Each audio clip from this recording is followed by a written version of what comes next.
भारत की दूसरी सबसे बड़ी आबादी मुस्लिम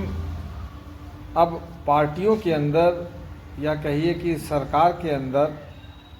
हाशिए पे चले गए हैं और सरकार चलाने के लिए जिस चीज़ की ज़रूरत होती है राजनीतिक पार्टी, उसके अंदर हिंदू और मुस्लिम का जो बंटवारा है वो अब स्पष्ट रूप से दिखने लगा है। और मौजूदा केंद्र में जो सत्ताधारी दल है, मुख्य रूप से भारतीय जनता पार्टी, कहीं ना कहीं ऐसा लगता है और ऐसा है भी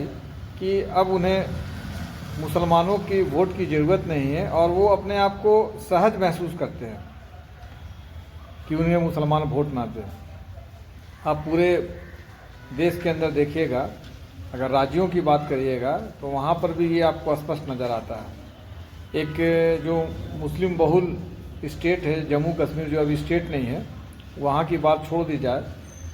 फिर आप अगर केरल की बात करिएगा तो वहाँ पे उसको छोड़ दिया जाए, तो जो उसके बाद जो सबसे बड़ी आबादी मुसलमानों की है, चाहे वो आसाम हो, चाहे वो पश्चिम बंगाल हो,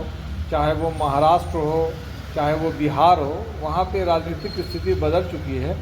और मुसलमान जो है अब वो सत्ता के केंद्र में नहीं है। ये अपने आप में बहुत ही सोचने की स्थिति है, सिर्फ मुसलमानों के लिए नहीं बल्कि इस देश के तमाम उन राजनीतिक पार्टियों के लिए कि जिस देश के अंदर मुसलमानों की आबादी 20% है, वहाँ पे स्थिति ये है कि केंद्रीय कैबिनेट में एक भी मुस्लिम मंत्री नहीं है। राज्यों की स्थिति आप सिलसिलेवार ढंग से देख लीजिए। अब आप आइए, अगर आप पार्लियामेंट की बात करते हैं तो मौजूदा जो सत्र है लोकसभा का, उसमें सिर्फ 24 लोकसभा सांसद मुस्लिम है, जबकि देश के अंदर इनकी आबादी जो है वो तकरीबन 20% है। तो ये स्थिति कैसे हुई, क्यों हुई, किस प्रकार हुई, ये हम सबको सोचना है, सिर्फ मुसलमानों को नहीं बल्कि पूरे देश के लोगों को सोचना होगा। क्योंकि अगर आप इतनी बड़ी आबादी को सत्ता के केंद्र से दूर रखते हैं, राजनीति में हाशिए पे रखते हैं, तो कहीं ना कहीं देश के विकास में इसका प्रभाव पड़ता है। और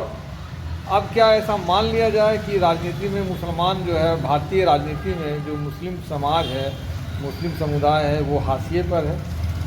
ये हम सबको आज सोचने की ज़रूरत है।